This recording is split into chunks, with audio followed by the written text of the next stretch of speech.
Hello friends, मैं हूं मिथिलेश कुमार और आपका स्वागत करता हूं उदित एकेडमी के यूट्यूब चैनल पे।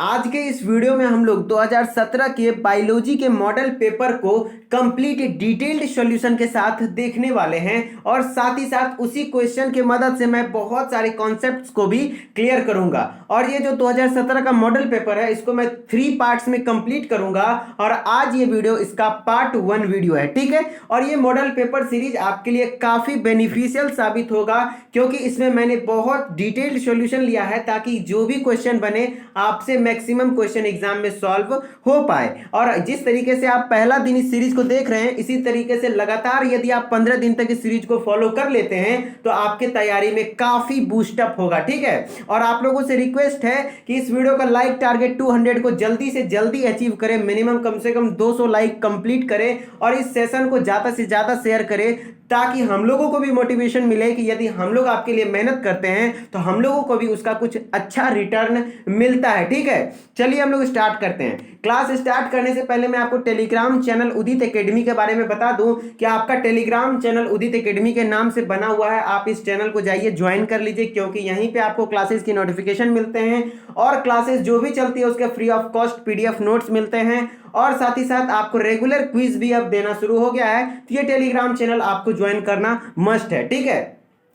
चलिए क्लास स्टार्ट करते हैं आज के फर्स्ट क्वेश्चन से। और मैं बता दूं कि क्लास जो क्वेश्चन है वो बुक के फोटो क्लिक करके मैंने नहीं लिया क्योंकि उससे क्वालिटी खराब हो जा रहा था जिससे आपको समझने में प्रॉब्लम होता है, इसलिए मैंने सारे क्वेश्चन को टाइप किया है ताकि आप लोगों को कोई दिक्कत न हो। ये सारे क्वेश्चन अरिहंत बुक के 2017 के मॉडल पेपर से ही लिए गए हैं, एकदम सीक्वेंस में आप मिला सकते हैं। बस फोटो इसलिए नहीं खींचा क्योंकि क्वालिटी उससे खराब हो रहा था, ठीक है। तो चलिए अब बिना बहस के हम लोग अपना पहला क्वेश्चन को देखते हैं। पहला क्वेश्चन है इंसुलिन के अल्प स्रवन से होता है। देखिए इंसुलिन एक क्या है, हार्मोन है और उसका अल्प स्रवन यदि इंसुलिन का स्रवन क्या हो जाए, कम हो जाए तो क्या होता है, डायबिटीज होता है। ये तो आपको पता है, ये क्या है, ये मैक्सिमम लोगों को पता होता है कि इंसुलिन का जब कमी हो जाता है, अल्प स्रवन होना मतलब क्या हुआ, इंसुलिन का कमी हो गया। और इंसुलिन की कमी से कौन सा बीमारी होती है, डायबिटीज। लेकिन किस टाइप का डायबिटीज, तो भैया डायबिटीज मेलिटस नाम का बीमारी होता है। किस टाइप का बीमारी, डायबिटीज मेलिटस नाम का बीमारी, ठीक है। चलिए क्वेश्चन क्लियर हो गया। अब हम लोग इससे रिलेटेड कॉन्सेप्ट देखेंगे। जो इंसुलिन है इसका स्रवन आखिर होता कहां से है, इसका काम क्या है, तो इसका स्रवन हमारे अग्नाशय से होता है। किसके द्वारा, अग्नाशय से। अग्नाशय क्या है, पेनक्रियाज। पेनक्रियाज क्या है, एक प्रकार का हेटेरोक्राइन ग्लैंड है। क्यों हेटेरोक्राइन बोलते हैं, क्योंकि एक्सोक्राइन और एंडोक्राइन दोनों के जैसा बिहेव करता है। जो इंसुलिन है वो अग्नाशय के एंडोक्राइन पार्ट से रिलीज होता है और अग्नाशय के एंडोक्राइन पार्ट को हम लोग आइलेट्स ऑफ लैंगरहैंक्स कहते हैं। और आइलेट्स ऑफ लैंगरहैंक्स के अंदर एक बीटा सेल नाम से होता है। क्या होता है, बीटा सेल। और उसी बीटा सेल के द्वारा क्या रिलीज होता है, इंसुलिन रिलीज होता है। और वो इंसुलिन क्या करता है, हमारे ब्लड में ग्लूकोज के लेवल को कम करता है। तो इस तरीके से सारे कॉन्सेप्ट मैंने क्लियर किया। अब देखिए क्वेश्चन क्लियर हो गया ना। कि और एक चीज मैं समझा देता हूं। देखिए आखिर इंसुलिन की कमी से डायबिटीज मेलिटस क्यों होता है, तो सभी को पता होगा कि डायबिटीज में क्या होता है, ब्लड में शुगर का लेवल बहुत ज्यादा बढ़ जाता है। क्यों बढ़ जाता है डायबिटीज मेलिटस में ब्लड में शुगर का लेवल, क्योंकि इंसुलिन क्या हो जाता है, कम हो जाता है। और इंसुलिन ही ना ब्लड में ग्लूकोज का लेवल, शुगर का लेवल को कम करता है। जब कम करने वाला ही कम हो गया तो ब्लड में ग्लूकोज का लेवल तो वास्तविक बात है कि बढ़ेगा। तो इस तरीके से आप समझ सकते हैं कि इंसुलिन के अल्प स्रवन यानी इंसुलिन की कमी से होने वाली बीमारी को हम लोग डायबिटीज मेलिटस कहते हैं। और उससे रिलेटेड जो बातें थी वो मैंने क्लियर किया। जो भी बच्चे 500+ प्रश्नकाल सीरीज को फॉलो किए होंगे उनको काफी अच्छे तरीके से समझ में आया होगा। चलिए अब हम लोग नेक्स्ट क्वेश्चन पे आते हैं। नेक्स्ट क्वेश्चन है निम्न में से कौन सा विटामिन बी के समूह का सदस्य नहीं है। तो इससे पहले आपको यह समझना पड़ेगा कि विटामिन बी के सदस्य में होते कौन कौन से। तो चलिए मैं आपको क्लियर स्लाइड दिखाता हूं। देखिए विटामिन बी का केमिकल नेम आपको ध्यान रखना चाहिए। क्या ध्यान रखना पड़ेगा, तभी ये क्वेश्चन बनेगा। तो देखिए विटामिन बी को 7 टाइप में बांटा गया है। आप कंटिन्यूअसली देख सकते हैं vitamin B1, B2, B3, B5, B6, फिर B7, B12 इस तरीके से होता है और सबका अलग अलग क्या है, केमिकल नेम है यानी रासायनिक नाम है। विटामिन B1 का रासायनिक नाम है थायमीन, विटामिन B2 का नाम है राइबोफ्लेविन और निकोटिनामाइड या फिर नियासिन नाम है विटामिन B3 का, विटामिन B5 का पेंटाथेनिक एसिड, फिर है विटामिन B6 का पायरिडॉक्सिन, विटामिन B7 का बायोटीन एंड विटामिन B12 का साइनोकोबालामाइन। आप तो डर गए होंगे कि बाप रे इतना इतना याद कैसे रखेंगे, तो भैया कोई टेंशन नहीं है, इसका ट्रिक भी है हमारे पास। आप बस एक सीक्वेंस ध्यान रख लीजिएगा, ये तो सीक्वेंस आपको याद रहेगा ना, B1, B2, B3, B5, B6, B7, B12। बस इस सीक्वेंस पे आप एक ट्रिक याद रखिए, थोड़ा न्यू पैंट पर बसा, क्या, थोड़ा न्यू पैंट पर बसा। थो मतलब क्या, शुरुआत में B1 होगा तो थो थायमीन, रा मतलब क्या, राइबोफ्लेविन। इस तरीके से आप सीक्वेंस में याद रख सकते हैं। न्यू मतलब निकोटिनामाइड या फिर नियासिन, पेंट मतलब पेंटोथेनिक अम्ल और ब मतलब क्या, पर मतलब क्या हुआ, पायरिडॉक्सिन, ब मतलब बायोटीन और सा मतलब साइनोकोबालामिन। तो आपको एक लाइन ये याद रखना है, थोड़ा न्यू पैंट पर बसा, और इसको सीक्वेंस में ध्यान रखना है आपको। खुद ब खुद ये सारे केमिकल नेम आसानी से याद हो जाएंगे अगर 1 से 2 बार यदि अच्छे तरीके से आप देखेंगे तो। इसका PDF आप जरूर डाउनलोड कर लीजिएगा टेलीग्राम चैनल पे जाके, ठीक है।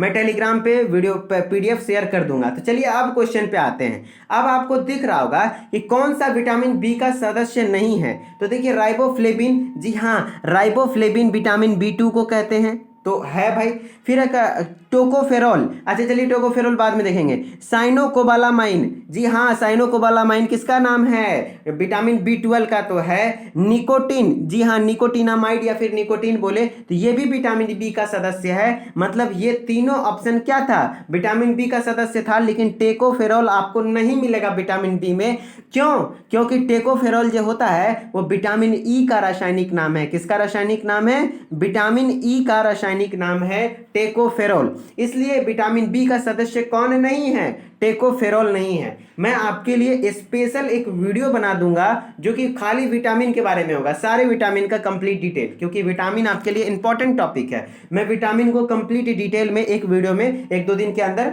डाल दूंगा वीडियो बना के, ठीक है। आप उसको देख लेंगे तो आपको विटामिन से रिलेटेड कोई भी क्वेश्चन में प्रॉब्लम नहीं होगा। तो क्या क्लियर हो गया किस तरीके से क्वेश्चन बनेगा। चलिए नेक्स्ट क्वेश्चन पे आते हैं। जीवाणु में श्वसन एंजाइम कहाँ उपस्थित होते हैं, तो देखिए पहले जीवाणु के कोशिका का बात करते हैं। जीवाणु यानी बैक्टीरियल सेल, तो बैक्टीरियल सेल में कोई काफी कॉम्प्लेक्स स्ट्रक्चर नहीं पाया जाता है, जैसे कि माइटोकॉन्ड्रिया नहीं पाया जाता है, गोल्जी बॉडी नहीं पाया जाता है, इंडोप्लाज्मिक रेटिकुलम ये सब नहीं पाया जाता है, ठीक है।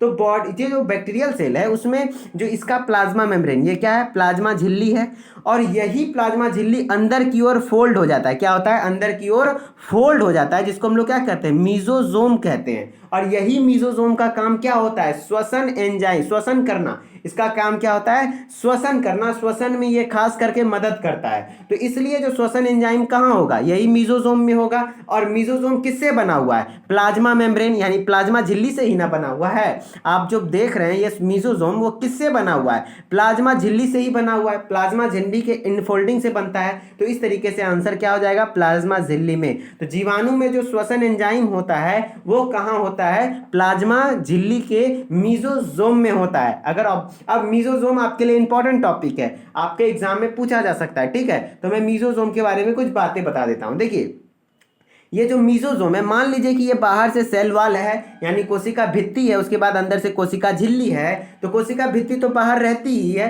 उसके बाद क्या होता है, कोशिका झिल्ली अंदर होती है। वही कोशिका झिल्ली अंदर की ओर क्या हो जाती है, इनफोल्ड हो जाती है, और वो मीजोजोम नाम का स्ट्रक्चर बनाती है। तो मीजोजोम के बारे में आपके एग्जाम में क्वेश्चन आ सकता है, ठीक है। Mesosomes are the infolding in plasma membrane, मतलब जब प्लाज्मा मेम्ब्रेन इस तरीके से है और वही प्लाज्मा मेम्ब्रेन अगर अंदर की ओर इनफोल्डिंग मतलब अंदर की ओर फोल्ड कर जाए सेल में, तो उसको हम लोग मीजोजोम कहते हैं। वो rich in enzyme that helps to perform function like cellular respiration, DNA replication, cell division.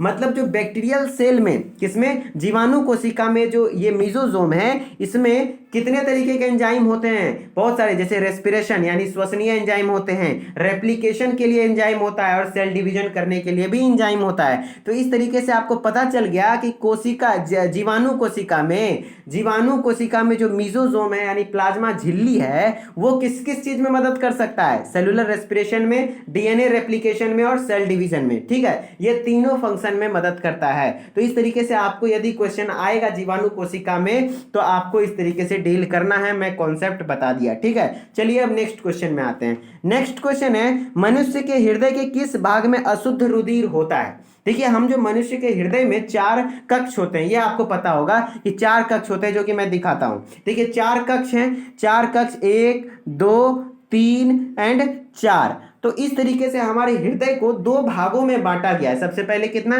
2 भागों में, एक साइड ये, एक साइड ये। एक साइड वाले को लेफ्ट साइड कहते हैं। क्या कहते हैं? Left side. इसी चीज को मैं इस डायग्राम में क्लियर करता हूं। जैसे इस तरफ के भाग को क्या कहते हैं? लेफ्ट। इस टाइप के भाग को राइट। लेफ्ट मतलब क्या हुआ? बायां भाग, और ये दाहिना भाग। तो हमारे हृदय का जो दाहिना भाग और बायां भाग है वो आपको समझना पड़ेगा, तब जाकर के आप इस क्वेश्चन को बना पाइएगा। कोई दिक्कत नहीं, डरना नहीं है, मैं हर तरीके के कॉन्सेप्ट को क्लियर करूंगा। देखिए, जो हमारा हृदय है उसका अगर हम लोग क्या बात करें, दाहिना भाग का बात करें, तो ये क्या काम करता है और लेफ्ट काम। देखिए, मैं एक ट्रिक बताता हूं कि जो अशुद्ध रक्त होता है वो किस साइड होता है? तो दाएं भाग में होता है। किस भाग में? दाएं भाग में। कैसे आप ध्यान रखेंगे? देखिए, हम लोग कोई भी शुद्ध काम करते हैं तो किस हाथ से करते हैं? राइट साइड से, राइट हैंड से, यानी दाहिने भाग से। लेकिन हृदय में क्या होता है? उसका उल्टा होता है। हृदय में क्या होता है? उसका उल्टा होता है। जैसे कि हम लोग कोई भी अच्छा काम करते हैं तो दाहिने हाथ से करते हैं, लेकिन हृदय में जो अशुद्ध रक्त होता है दाहिने साइड में होता है। इस तरीके से आप ध्यान रख सकते हैं, क्योंकि हृदय में क्या होता है? उल्टा होता है। अशुद्ध चीज दाएं भाग में होते हैं और शुद्ध रक्त किस में होते हैं? लेफ्ट भाग में होता है। क्या क्लियर हुआ आपको सभी को? क्या सभी को याद रह जाएगा? फिर से मैं एक बार क्वेश्चन क्लियर करता हूं कि मनुष्य के हृदय के किस भाग में अशुद्ध रुधिर होता है? तो दाहिने भाग में होता है। दाहिने मतलब क्या? राइट साइड में। और अब आपको क्वेश्चन क्या बन सकता है कि राइट साइड का फंक्शन क्या? राइट साइड क्या काम करता है? तो ये जो राइट साइड में क्या होता है? अशुद्ध रक्त होता है। अशुद्ध रक्त कहाँ आएगा? हमारे शरीर के अन्य कोशिकाओं से आएगा, फिर वो कहाँ चल जाएगा? फेफड़ा में साफ होने के लिए, खून को ऑक्सीकृत करने के लिए। तो राइट साइड में क्या होता है कि रिसीव करता है ब्लड को। कहाँ रिसीव? कैसे ब्लड को करता है? डीऑक्सीजनेटेड, यानी क्या? अशुद्ध रुधिर को रिसीव करता है और वो कहाँ भेजता है? लंग्स में। कहाँ भेजता है? लंग्स में, ताकि वो खून को साफ कर पाए। और ये लेफ्ट पार्ट क्या करता है? उसी खून को क्या करता है? अच्छे खून को एक्सेप्ट करता है। कहाँ से? कहां से रिसीव करता है? ये लंग्स से रिसीव करता है। तो आपको समझ में आ गया कि ये जो राइट साइड है ये दाहिने भाग है। ये दाहिना भाग में खराब खून आता है, फिर वो फेफड़ा में जाता है, फिर फेफड़ा से लेफ्ट भाग में जाता है यानी बायां भाग में जाता है, और बायां भाग में शुद्ध रक्त आता है। फिर बायां भाग से हमारे शरीर के अन्य कोशिका तक रक्त पहुंचती है। तो क्या आपको क्लियर हो रहा है सारे कॉन्सेप्ट? किसी को कोई प्रॉब्लम नहीं है ना? ठीक है, इस तरीके से सारे क्वेश्चन मैं क्लियर करूंगा। चलिए, मूत्र का पीला रंग होता है, ये क्वेश्चन मैंने कराया था 500 प्लस प्रश्न काल सीरीज में। फटाफट से भी बच्चे आंसर दें। मूत्र का रंग पीला क्यों होता है? क्योंकि यूरोक्रोम की उपस्थिति होती है। यूरोक्रोम की उपस्थिति के कारण मूत्र का रंग क्या होता है? पीला होता है। नेक्स्ट क्वेश्चन, निम्न में से कौन सी क्रिया का नियंत्रण केंद्र हाइपोथैलेमस में स्थित नहीं है? तो आपको पता होगा कि हाइपोथैलेमस एक ग्रंथि है जो कि हमारे मस्तिष्क में पाई जाती है। हमारे मस्तिष्क में पाई जाने वाली ग्रंथि कौन सी है? हाइपोथैलेमस। और पिट्यूटरी और पीनियल, उसमें से हमको किसके बारे में बात करना है? हाइपोथैलेमस के बारे में। तो कह रहा है कि कौन सा ऐसा इस ऑप्शन में से केंद्र ऐसा चीज है जिसका कि केंद्र हाइपोथैलेमस में नहीं है? तो देखिए, जो हाइपोथैलेमस का फंक्शन होता है वो क्या होता है, पहले ये समझना पड़ेगा। तो ये जो हमारा हाइपोथैलेमस ग्रंथि है, इसका काम ये क्या करता है? हमारे अंदर भूख, प्यास, ताप नियंत्रण, ये 3 चीज। अगर आपको भूख लग रही है तो उसको भी कंट्रोल कौन कर रहा है? हाइपोथैलेमस ग्रंथि। प्यास लग रही है वो भी। और टेम्परेचर कंट्रोल, सबसे बड़ी मेन बात है कि हमारे शरीर में ताप नियंत्रण भी कौन करता है? तो वो है हाइपोथैलेमस। ठीक है, तो हाइपोथैलेमस का काम क्या होता है? भूख, प्यास और ताप नियंत्रण करना। लेकिन क्वेश्चन यहां क्या है? क्वेश्चन यहां क्या है आप क्लियर से देखेंगे। क्वेश्चन है कि नहीं, हाइपोथैलेमस में कौन सा स्थित नहीं है? तो स्मृति एवं अधिगम का काम हाइपोथैलेमस का कोई रिलेशन नहीं है। हाइपोथैलेमस से कोई लेना देना नहीं है स्मृति और अधिगम से। ठीक है, मतलब याद रखने वाली बातें हाइपोथैलेमस से रिलेटेड नहीं होती है। हाइपोथैलेमस का काम है भूख, प्यास एवं ताप नियंत्रण को कंट्रोल करना। ठीक है, चलिए नेक्स्ट क्वेश्चन पे आते हैं। आवृत्ति प्रवाह निम्न में से किसकी कमी से होता है? देखिए आवृत्त प्रवाह से पहले आपको समझना पड़ेगा। देखिए आवृत्त प्रवाह उसको कहते हैं जब मान लीजिए कोई लड़की है, तो लड़की में क्या होता है, मेंस्ट्रुअल साइकिल होता है। आप लोगों को सभी को पता होगा कि मेंस्ट्रुअल साइकिल लड़कियों में होता है, और मेंस्ट्रुअल साइकिल में शुरुआती 5 दिन कौन सा फेज होता है? वही आवृत्ति प्रवाह फेज होता है, जिसमें कि क्या होता है, लड़कियों को ब्लीडिंग होता है। शुरुआती जो आवृत्ति प्रवाह का काल होता है कितना, 3 से 5 दिन का होता है। और इस 3 से 5 दिन में क्या होता है, प्रवाह होता है, यानी क्या होता है, ब्लड का फ्लो होता है, लड़कियों का ब्लड लॉस होता है, ब्लड रिलीज होता है। ठीक है, तो आपको क्लियर समझना पड़ेगा कि ये आवृत्ति प्रवाह, मेरे ख्याल से आप सभी समझ गए कि पीरियड का जो शुरुआती दौर जहां पे क्या होता है, ब्लड फ्लो होता है, यानी खून मतलब खून बाहर आता है, तो उस फेज को ही हम लोग आवृत्ति प्रवाह कहते हैं। तो ये किस हार्मोन के कमी से होता है? तो भैया जब लड़कियों के शरीर में प्रोजेस्टेरॉन का हार्मोन कम हो जाता है, तब यह आवृत्ति प्रवाह होता है। और यह हर महीने क्रिया चलती है। जब भी लड़कियों को मेंस्ट्रुअल साइकिल होगा तो उसमें आवृत्ति प्रवाह होगा। आवृत्ति प्रवाह होने का कारण है प्रोजेस्टेरॉन हार्मोन का कमी। देखिए आपको एक यूट्रस से रिलेटेड क्वेश्चन क्या आएंगे। आपका जो ये लड़कियों का यूट्रस होता है, यूट्रस में जो 3 वाल होते हैं, कितने वाल होते हैं, 3 वाल। सबसे बाहरी दीवार को हम लोग पेरीमेट्रियम कहते हैं, बीच वाले दीवार को मायोमेट्रियम कहते हैं, और अंदर वाली दीवार को एंडोमेट्रियम कहते हैं। क्लियर? सबसे पहला क्वेश्चन यही समझ में आ गया कि हमारा जो यूट्रस है उसमें कितने लेयर होते हैं, 3 लेयर होते हैं। पहला लेयर को बाहरी लेयर को पेरीमेट्रियम, मायोमेट्रियम, एंडोमेट्रियम। हो सके तो क्वेश्चन ऐसे आ जाए कि सीक्वेंस पूछ दे कि भैया बाहर से अंदर की ओर अगर हम आएंगे यूट्रस में वाल के थ्रू तो क्या सीक्वेंस होगा। तो सबसे पहला perimetrium, then myometrium, then endometrium. और फिर जो ये आवृत्ति प्रवाह में क्या बाहर निकलता है, तो यही एंडोमेट्रियम टूट के बाहर निकलता है। कौन सा? ये भी क्वेश्चन बन सकता है कि आवृत्ति प्रवाह में यूट्रस के कौन से दीवार बाहर निकलते हैं टूट के, तो वो एंडोमेट्रियम ही टूट के बाहर निकलता है। और एंडोमेट्रियम को मेंटेन करना किसका काम है? किसी बच्चे को पता है? एंडोमेट्रियम को जो मेंटेन करता है, यानी एंडोमेट्रियम को जो मेंटेन करके रखता है, वो काम होता है प्रोजेस्टेरॉन हार्मोन का। क्या? प्रोजेस्टेरॉन मेंटेन करना, मतलब उसको संभाल के रखना, उसको टूटने नहीं देना। तो प्रोजेस्टेरॉन का काम है कि एंडोमेट्रियम को मेंटेन करके रखे। लेकिन यही हार्मोन जब प्रोजेस्टेरॉन कम होता है तब वो एंडोमेट्रियम मेंटेन नहीं रह पाता है, और वो धीरे धीरे टूट के बाहर निकल जाता है ब्लड के फॉर्म में। तो आपको सारे कॉन्सेप्ट क्लियर हो गए कि आवृत्ति प्रवाह क्या होता है। जो मेंस्ट्रुअल साइकिल है उसके शुरुआती 3 से 5 दिन को आवृत्ति प्रवाह कहते हैं, जहां पे ब्लड का फ्लो होता है। और ब्लड फ्लो में हमारे यूट्रस का सबसे इनर लेयर टूट के बाहर निकलता है, वो कौन सा है? एंडोमेट्रियम। और एंडोमेट्रियम को मेंटेन कौन करता है, कौन बना के रखता है? प्रोजेस्टेरॉन। इसी कारण से प्रोजेस्टेरॉन हार्मोन का जब कमी होता है तो लड़कियों में ब्लीडिंग स्टार्ट हो जाता है। क्लियर? चलिए नेक्स्ट क्वेश्चन पे आते हैं। नेक्स्ट क्वेश्चन है, अमोनिया का यूरिया में परिवर्तन होता है। देखिए ये भी क्वेश्चन मैंने 500 प्लस प्रश्नकाल सीरीज में करवाया हुआ है, तो देख लीजिए आप लोग सभी आंसर दीजिए कि यूरिया का, मैंने इस तरीके से करवाया था कि यूरिया का निर्माण हमारे शरीर में कहां होता है, तो यकृत में। तो किससे होता है? अमोनिया से ही ना यूरिया बनता है। किससे बनता है? अमोनिया से। तो अमोनिया का यूरिया में परिवर्तन हमारे यकृत में होता है कुछ इस तरीके से। CO2 प्लस 2 को क्या NH3 मॉलिक्यूल मिलते हैं तो यूरिया बन जाता है CONH2 ये सारी बातें मैंने 500 प्लस प्रश्नकाल सीरीज में बता चुका हूं कि यूरिया का क्या स्ट्रक्चर होता है, किस तरीके से फॉर्मूला होता है। ठीक है, और ये देखिए बात ऐसी होती है कि ये जो यूरिया बनता है कहाँ? यकृत में। यकृत में ये यूरिया बनता है, देन वो किडनी में जाता है। कहाँ जाता है? किडनी में। और किडनी से वो कहाँ? यूरिन के थ्रू शरीर से बाहर निकल जाता है। ठीक है, और इस साइकिल को, ये जो लीवर है, यकृत है, उसमें जिस साइकिल के द्वारा यूरिया बनता है, एक प्रवाह के द्वारा यूरिया बनता है, उस साइकिल को हम लोग ऑर्निथीन साइकिल कहते हैं। ये भी क्वेश्चन आ सकता है कि आपका यकृत में जो यूरिया का फॉर्मेशन होता है उस किस साइकिल के द्वारा होता है, तो ऑर्निथीन साइकिल के द्वारा होता है। और ऑर्निथीन साइकिल को यूरिया साइकिल के भी नाम से जानते हैं। ठीक है, चलिए अब नेक्स्ट क्वेश्चन पे आते हैं। नेक्स्ट क्वेश्चन है मंड, यहां में मंडे नहीं होगा, मंड होगा। क्वेश्चन गलत प्रिंट हो गया है। मंड तथा प्रोटीन दोनों का पाचन किसके द्वारा होता है? देखिए मंड मतलब स्टार्च, स्टार्च माने कार्बोहाइड्रेट।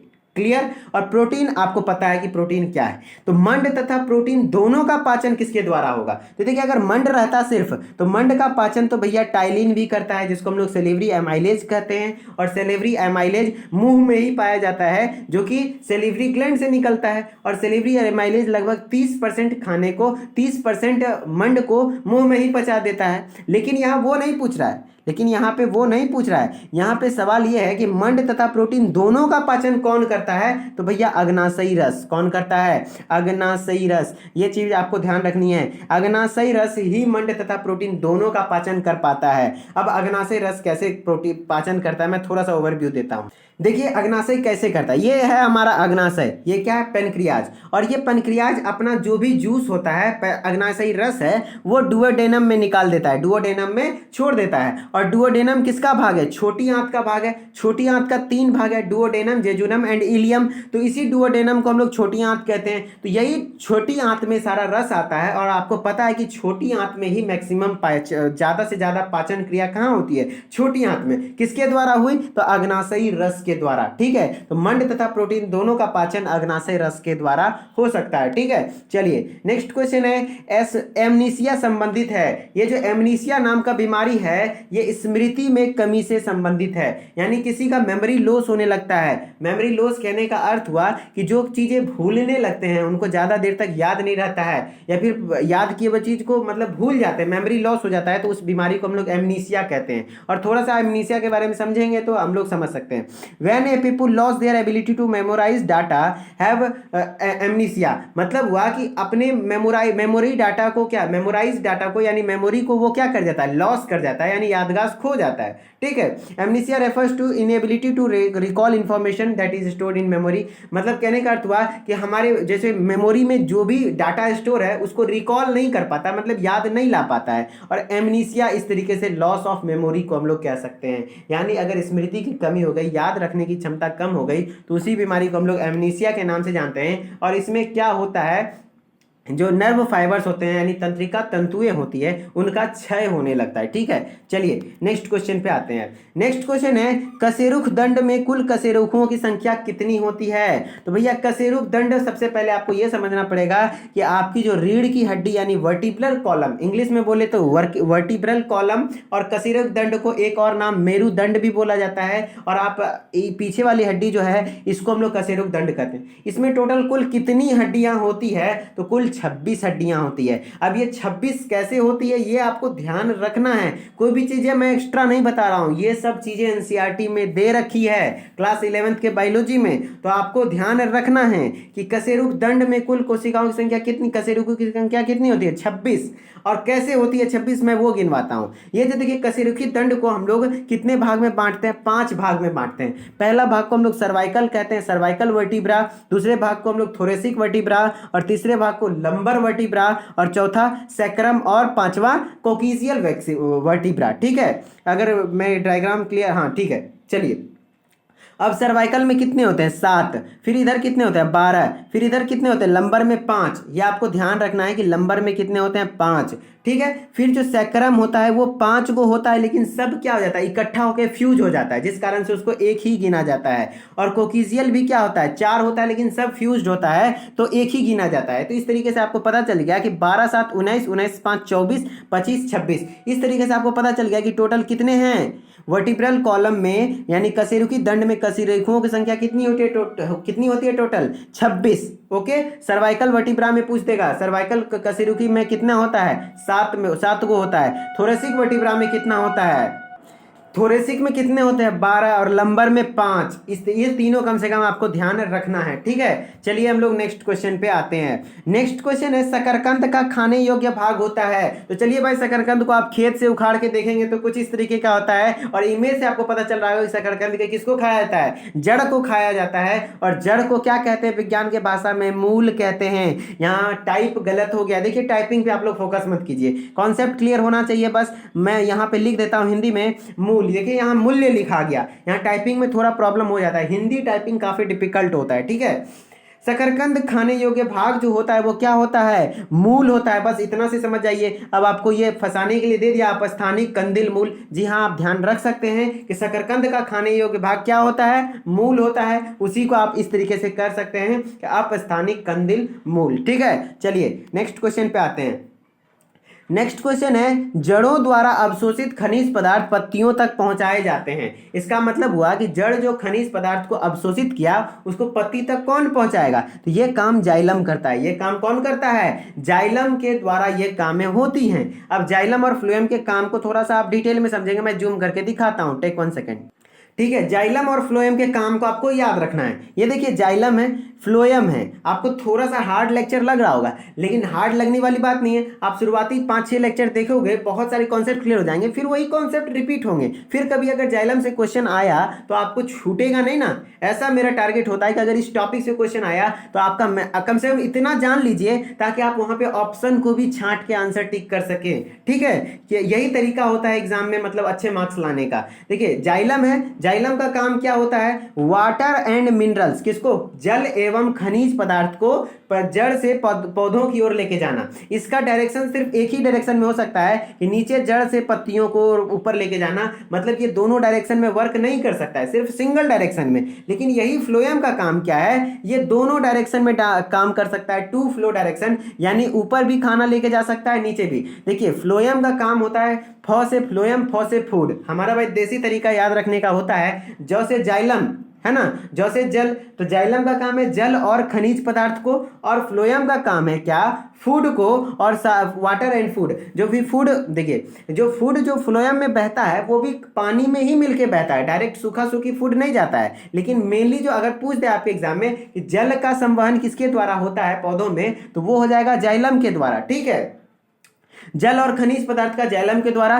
फ्लोएम के द्वारा फूड का, मेनली किसका, फूड का, बस किस में घुल के जाता है, वो वाटर में घुल के जाता है। ठीक है, और फ्लोएम में जो डायरेक्शन होता है फ्लो का, जो दिशा होता है, ये सब भी क्वेश्चंस आते हैं, वो द्विदिशीय होता है। मतलब ऊपर की ओर भी जा सकता है, मतलब जो पत्ती जड़ से खाना पत्ती की ओर भी जा सकता है, और पत्ती से खाना जड़ की ओर भी आ सकता है। ठीक है, और क्या कहते हैं, और बस इतना चीजें याद रखना है। जाइलम का काम क्या है, वाटर एंड मिनरल को फ्लो मतलब ट्रांसपोर्ट करना। फ्लोएम का काम है फूड का ट्रांसपोर्टेशन करना। जाइलम काम एक ही डायरेक्शन में कर सकता है, फ्लोएम दोनों डायरेक्शन में काम करता है। तो क्या आपको कॉन्सेप्ट क्लियर हो गया। चलिए अब हम लोग नेक्स्ट क्वेश्चन पे आते हैं। नेक्स्ट क्वेश्चन है, मांसाहारी होते हैं। सबसे पहले मांसाहारी, देखिए आपको मैं फूड चेन बताऊंगा। देखिए फूड चेन ये आपको पढ़ना होता है, आहार श्रृंखला, एक तरीके से इसको क्या कहा जाता है, आहार श्रृंखला।